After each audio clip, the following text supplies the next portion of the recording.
Assalamualaikum warahmatullahi wabarakatuh. Hello everyone, good afternoon. So, here we will show you a video of a final exam conversation on the theme of Indonesian history. What are you studying, Vina? You've been reading that book so intently. I'm studying Indonesian history. The more I read, the more I realize that this country has had an incredibly long and difficult journey. That's true. Even during the kingdom era, Indonesia already had a great civilization like Sriwijaya, which was famous as a maritime kingdom, and Majapahit, which succeeded in uniting many regions of the archipelago.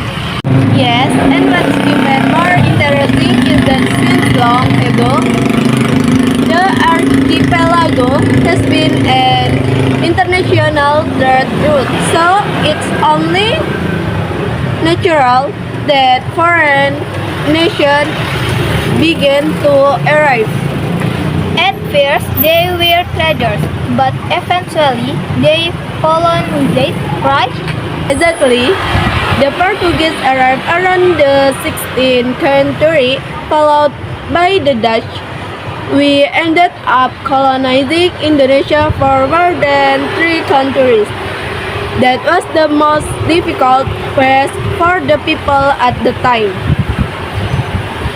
But that also when many heroes emerged to fight against colonialism, like Sultan Agung, Prince Diponegoro, Sultan Hasanuddin, and even female figures like Cut Nyak That's right, many of the resistance even failed to expel the colonizers, but they fostered national consciousness.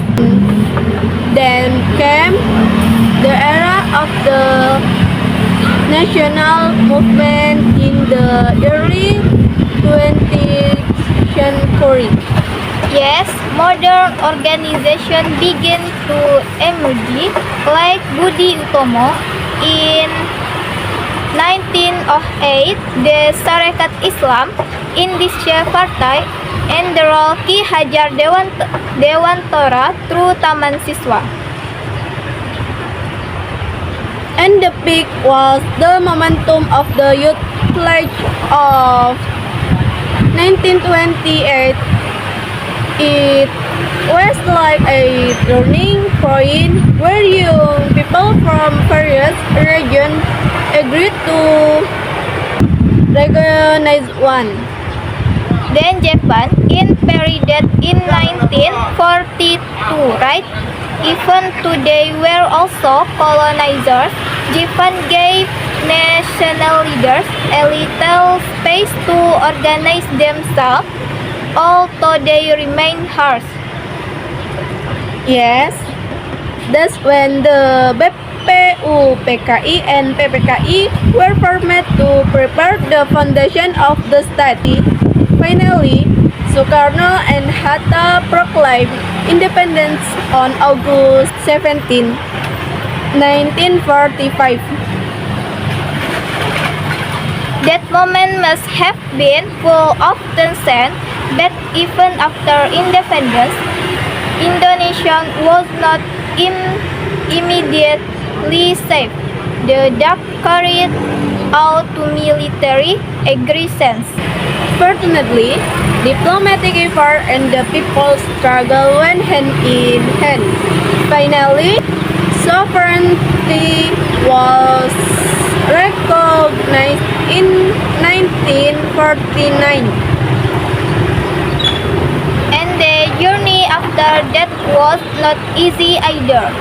There were changes in government, the liberal democracy period, guided democracy, the New Order, and finally the Reformation era.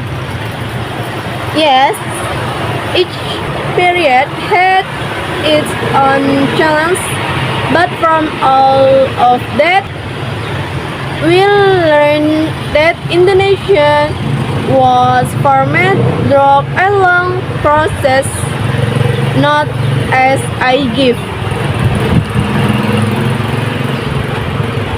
That's right. That's why learning history isn't just about memorizing dates, but about realizing how great the sacrifices our predecessors were. I agree. So the current generation must be able to preserve and continue what has been fought for. Amin. May we also be part of a good history. That is our final video assignment. We apologize for any mistakes in the video. Wassalamualaikum warahmatullahi wabarakatuh.